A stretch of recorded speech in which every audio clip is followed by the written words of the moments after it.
Hello, everyone. Welcome to ASME Dynamic System and Control Division podcast series. My name is Zahra and our today's special guest is Dr. Shima Nazari, an assistant professor of Mechanical and Aerospace Engineering at the University of California, Davis. Dear Shima, thank you so much for accepting our invitation. Would you please go ahead and introduce yourself to the audience? Hi, Zahra. I'm really glad to be here. I'm Shima Nazari. I am an assistant professor of mechanical and aerospace engineering at UC Davis, and I joined UC Davis in November 2020. So I have been in the job for exactly 4 years. Great. Let's start with a generic question for a broader audience. Can you give us not just your educational background, but your educational story from what sparked your interest to engineering, to studying graduate degrees abroad, and finally pursuing an academic career? Could you take us to some of the ups and downs of your journey? Yeah, I'll be glad to share. I would say that I had a long journey, but a rewarding one. I wanted to be a mechanical engineer ever since I was in fifth grade in elementary school, basically, which I think it's a little bit odd choice for a girl in that age. Just something about designing complex systems, especially vehicles and aircrafts, fascinated me, and I wanted to design those systems instead of being a pilot or astronaut. To make this happen, I chose a math major in high school, and I just set my sights on mechanical engineering for college. Luckily, I was accepted into the mechanical engineering program at Sharif University of Technology. Uh, and then I started my studies there as in bachelor's. Interestingly, when I started my undergrad, I was absolutely sure that I'm not going to go to grad school. I just wanted to get my bachelor's degree and go straight to industry.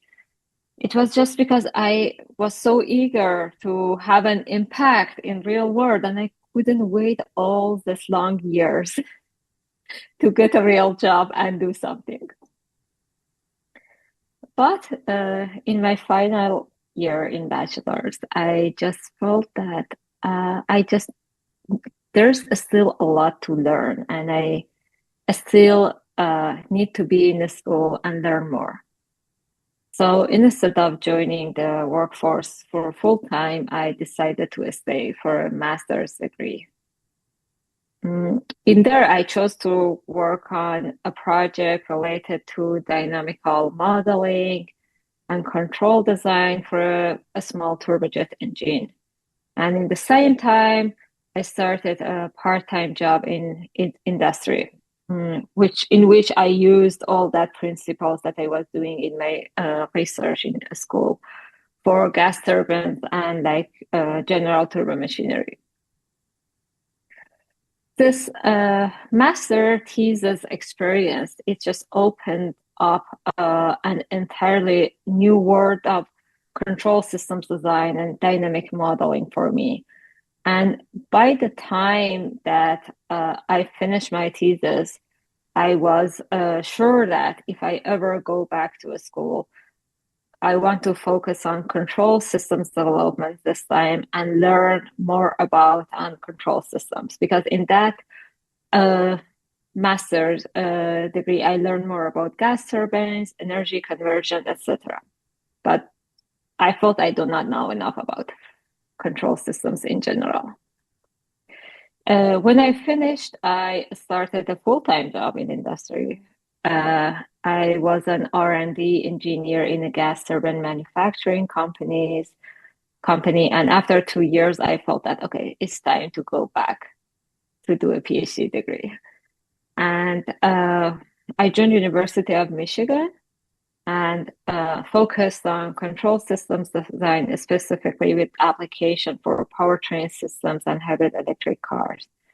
Back then, Michigan was a perfect choice for me because of its reputation for its strong program on control systems and also on automotive research, which I liked about. So I enjoyed my time there very much.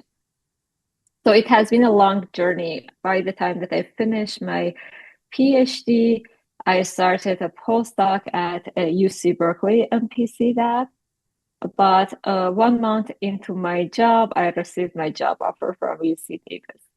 And although I asked them to postpone my start date, they couldn't postpone it by more than 1 quarter because they needed me teaching teaching undergraduate classes here at UC Davis. So, and then also COVID happened Mm.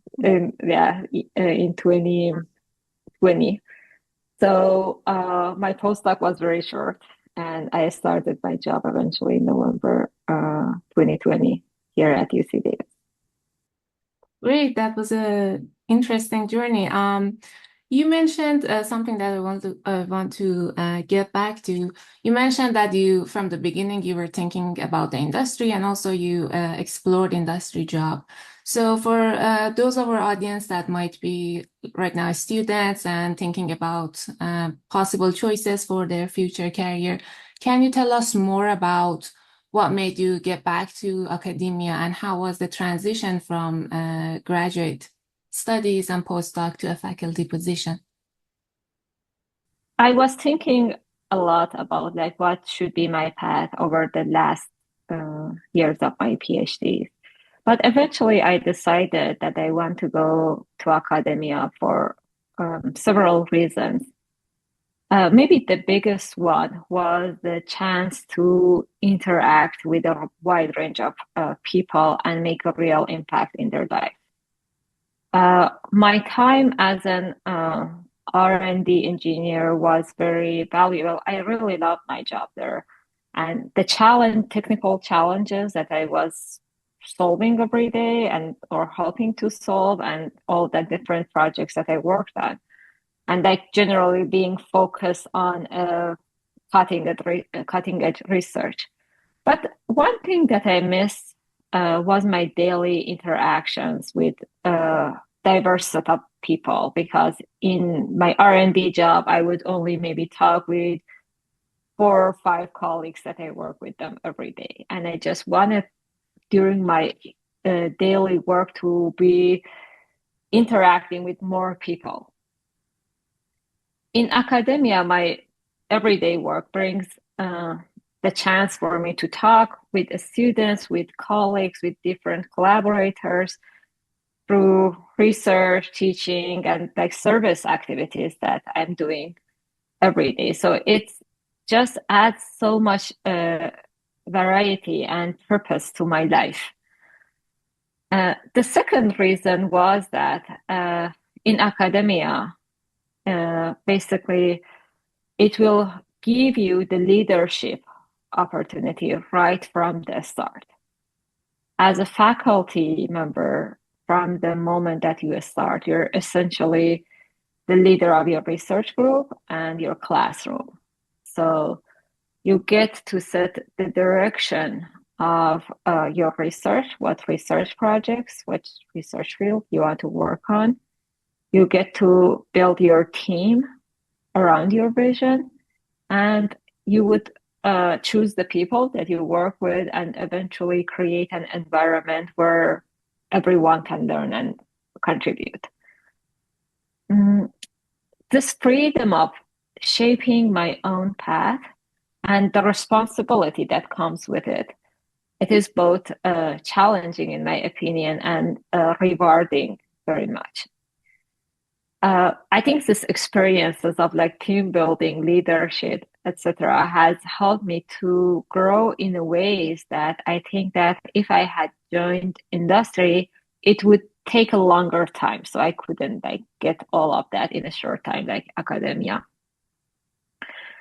So in summary, it's just that I think that academia helps me to the teaching part of it, the service part of it, the research part of it, all of them fit my vision for my job and career in general.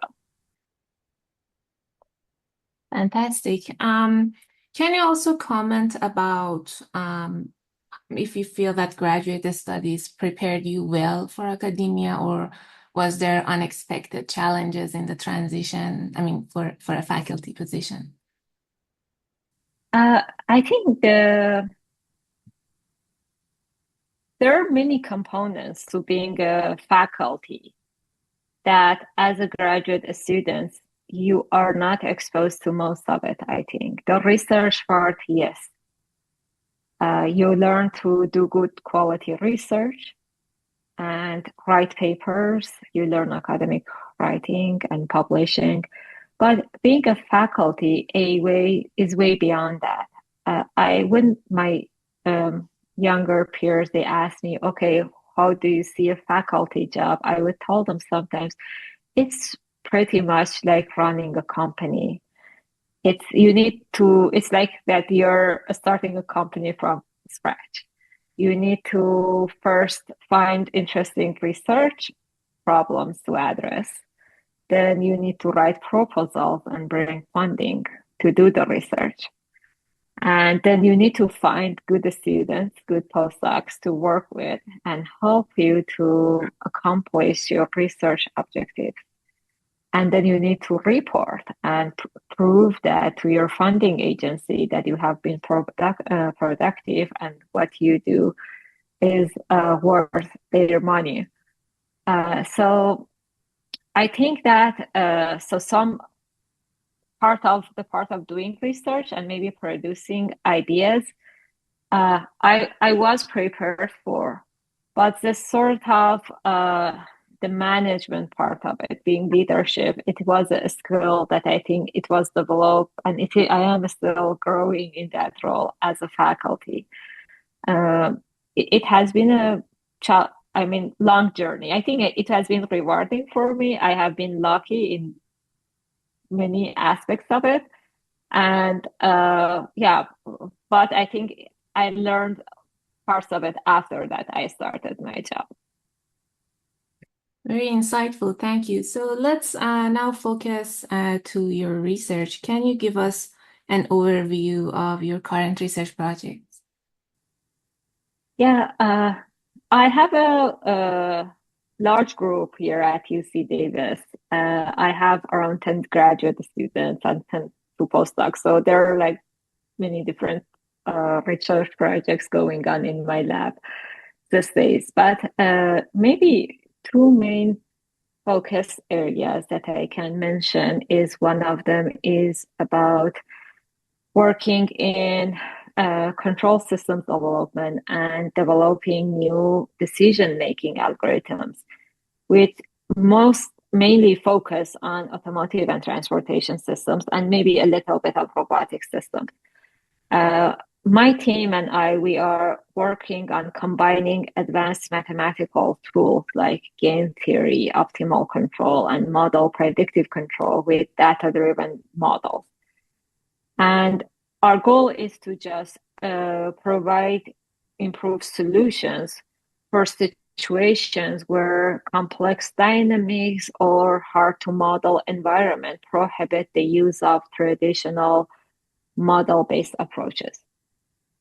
A few examples on this project can be like, for example, we are working on automatic tuning MPC controllers for advanced driver assistance systems, or using Koopman operators for, again, vehicle path planning, or game theoretic methods in combination with data-driven methods for developing new decision-making algorithms for autonomous vehicles, especially when they interact with human drivers. A second focus of my research is on vehicle electrification. And electrification of passenger vehicles has been studied well in academia and industry. But there is a new focus on electrification of off-road vehicles and construction equipment like loaders and excavators. And the challenges and the solutions for the electrification of this type of vehicles, it is still not fully explored. If you compare a loader, for example, to a light duty vehicle, their operation is very different. A light duty vehicle, maybe on average, is used for an hour per day, and for the rest of it, it is sitting in a parking lot. But a loader has to work maybe 8 hours per day. It has to work in a much harsher environment, and it has less mobility compared to a on-road vehicle, and it's just its duty cycles in terms of power versus time is completely different than a light duty vehicle. So my team is exploring this research area and looking at this unique challenges for electrifying the powertrain of this type of vehicles and trying to provide solutions on how this challenges can be addressed. For example, one challenge is how to provide charging for these off-road vehicles. And in another direction, my team is working on mobile and semi-permanent DC fast chargers. This type of chargers, they're portable. They have a huge battery pack usually inside them. They are especially useful if for areas with limited grid support, so there's power restriction from the grid, or for remote work sites. My research is working on evaluation of the systems, how effective they are, looking at how the optimal scheduling should be if there's a fleet of this type of equipment, and even the general life cycle analysis on what's the cost of ownership or the total emissions of owning this type of equipment. Finally, again, on vehicle electrification side, one aspect that my team is working on was, this is like a recently finished work on studying powertrain sizing for autonomous vehicles, because electric powertrains are more expensive compared to traditional ones. But today's electric and hybrid powertrains, they are sized for human drivers. One unique capability that autonomous vehicles have is that they can precisely control their velocity profile, so they can have smoother acceleration and deceleration, and this can influence the required size of powertrain for this vehicle. So what my team was studying over the past year was that we looked at many real-world driving profiles of human drivers and then produced equivalent cycles for AVs in this mixed autonomy situation. And basically, we looked at the powertrain sizing for AVs versus autonomous vehicles. And what we found out is that autonomous vehicles can achieve the benefits of electrification with much smaller electrical components compared to today's human-driven cars. This is important because it shows that the sustainability goals and through electrification, they can be achieved in future with a lower cost. In addition to all like these different research directions, I'm a part of Advanced Highway Maintenance and Construction Technology, or AHMCT Research Center at UC Davis. We work with California Department of Transportation on several projects.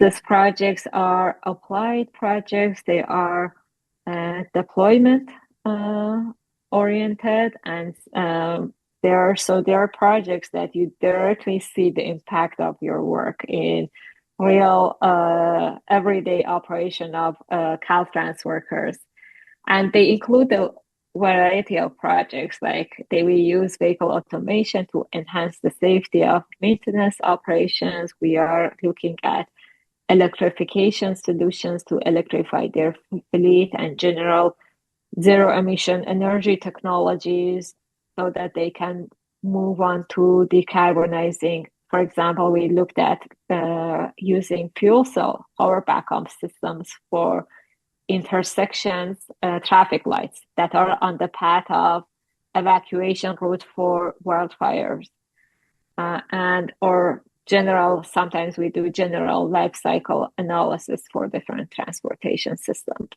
I think all of this, my work with them has been very rewarding in terms of seeing a real world impact of my research. Yeah. Yeah, this is very interesting since you mentioned that in having an impact was something important for you from the very beginning. Very, very Yes. nice. Thank you so much. Maybe for the sake of time, not to making it too long, I start wrapping up this podcast by asking you a bit of more personal questions. Could you share a bit about your life outside of research and academia? Okay. Well, as a junior tenure track faculty, my work is definitely a major part of my life right now. Building a research team, securing funding, and just developing fresh material for each new class that I teach is all challenging, but rewarding. But outside the work,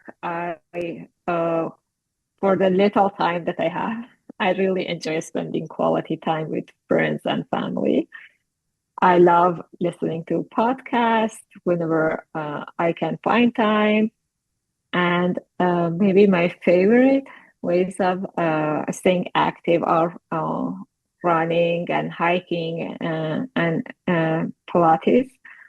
I started running with a group of friends a few years ago. I couldn't run even for 100 meters, but we started together. We were a group of 6, 7 people, and then we could run longer and longer distances, and we did a couple of half marathons together, and then we are planning also for future. It has been fun.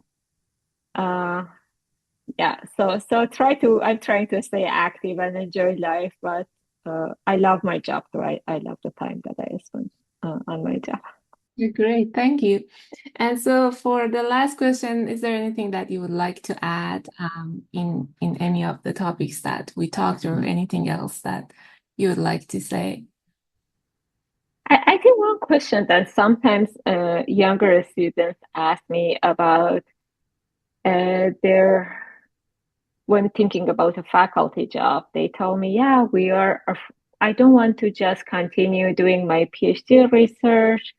I am worried that what if I cannot find research ideas, etc. But I just want to tell them that do not worry. I mean, uh, basically, you would have so many research ideas that do not find the people or the time to pursue all of them. Just if you want to be a faculty, do your best and you will make it. Great. Thank you very much. Very insightful. So I would say that's the wrap to this podcast. Thank you once again for joining. It's been a pleasure speaking with you. Thank you for having me here. Sure. And thanks to the audience. Thank you for joining this podcast. Be sure to subscribe and see you in the next podcast.